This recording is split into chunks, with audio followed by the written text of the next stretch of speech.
ઝઘડિયા તાલુકા સેવા સદન ખાતે ઉમેદવારી નોંધાવવાના વળતર સાથે સવારથી જ રાજકીય માહોલ જોવા મળ્યો। મોસમ અનુસાર ભારતીય જનતા પાર્ટી, આમ આદમી પાર્ટી, કોંગ્રેસ અને બાપ પાર્ટીના ઉમેદવારો એકબીજાને ટક્કર આપતા મેદાનમાં ઉતરી આવ્યા છે। આગામી ચૂંટણી માટે ઝઘડિયા તાલુકા પંચાયત અને જિલ્લા પંચાયતના ઉમેદવારો દ્વારા પત્રક ભરવાના કાર્યમાં મોટી સંખ્યામાં લોકોએ ભાગ લીધો। ભારતીય જનતા પાર્ટીના ઉમેદવારોએ મેદાનમાં આગેવાની ઝૂકી છે, જેમણે આજે સેવા સદન ખાતે જમાવડો કરી જનતા સાથે વિજયના માર્ગ પર આગળ વધવા માટે ભારે ઉત્સાહ અને ઉમંગ સાથે અભિયાનની શરૂઆત કરી। કાર્યક્રમમાં ઝઘડિયા વિધાનસભા ધારાસભ્ય રીતેશ વસાવા અને ઝઘડિયા તાલુકા માજી પ્રમુખ પ્રકાશ દેસાઈ સહિત પ્રતિષ્ઠિત આગેવાનો અને હોદ્દેદારો હાજર રહ્યા હતા। આજે અમે ઝઘડિયા વિધાનસભાની અંદર ઝઘડિયા તાલુકાની અંદર જિલ્લા પંચાયત, તાલુકા પંચાયત તેમજ વાલિયા, નેત્રંગ તમામનો અમે ભારતીય જનતા પાર્ટીના અમે ઉમેદવારોનું આજે ફોર્મ ભર્યું છે। એની અંદર ખૂબ મોટી સંખ્યામાં અમારા ભારતીય જનતા પાર્ટીના કાર્યકર્તાઓ અને ખૂબ ઉત્સાહ સાથે અને આ વખતે અમે 10 જિલ્લા પંચાયતની સીટો ભારતીય જનતા પાર્ટીની જીતવાના છે અને તાલુકા પંચાયત અમારી બનવાની છે, એમાં કોઈ શંકાને સ્થાન નથી। એટલે સૌ બધા જ લોકો આવ્યા છે, બધાનો ખૂબ ખૂબ અમે આભાર માનીએ છીએ। ભારત માતા કી જય। રીતેશ વસાવાએ 2024ના ચૂંટણીઓ માટે વિશ્વાસ પ્રગટ કર્યો। ઝઘડિયા ખાતે આપણો વિજય નક્કી છે અને ખરા અર્થમાં સરકારમાં ભગવો લહેરાવાની આશા દેખાડવામાં આવી છે। આંતરજ્ઞાતિની દ્રષ્ટિએ આ વર્ષે ઝઘડિયા માટે જુદી જુદી પાર્ટીઓ વચ્ચે તીવ્ર સંઘર્ષ જોવા મળશે। વિડીયો જર્નાલિસ્ટ પ્રકાશ ચૌહાણ સાથે સત્યા ટીવી ન્યૂઝ ઝઘડિયા।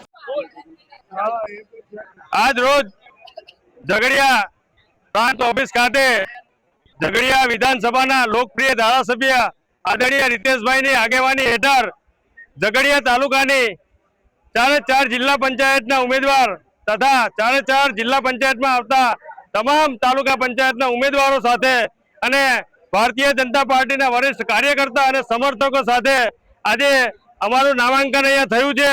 ત્યારે આ વિશાળ મેદની જોઈને એવું લાગે છે કે ભારતીય જનતા પાર્ટીની જે વિરોધી પાર્ટીઓ છે એ આજથી જ એમના સુપડા સાફ થઈ ગયા છે એમ દેખાઈ રહ્યું છે।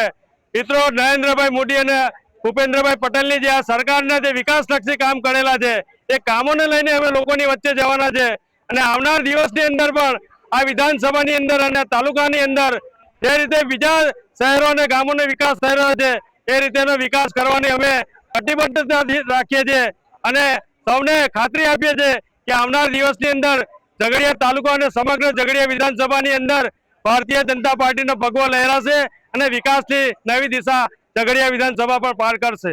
ભારત માતા કી જય। ઝઘડિયા વિધાનસભા મત વિસ્તારના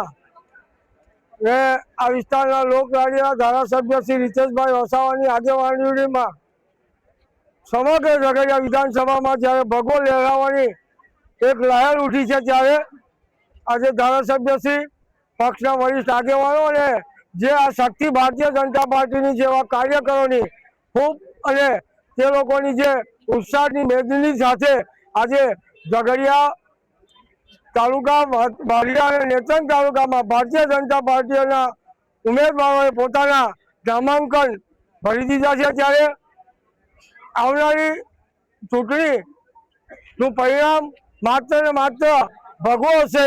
દરેક મતદાર એક કમળ, એક દરેક ઉમેદવાર સમજી ઝઘડિયા તાલુકાને અન્ય પક્ષોના સુપડા સાફ થઈ જવાના છે। એની ચેનલ સાથે ભારત માતા કી જય, વંદે માતરમ કહું છું।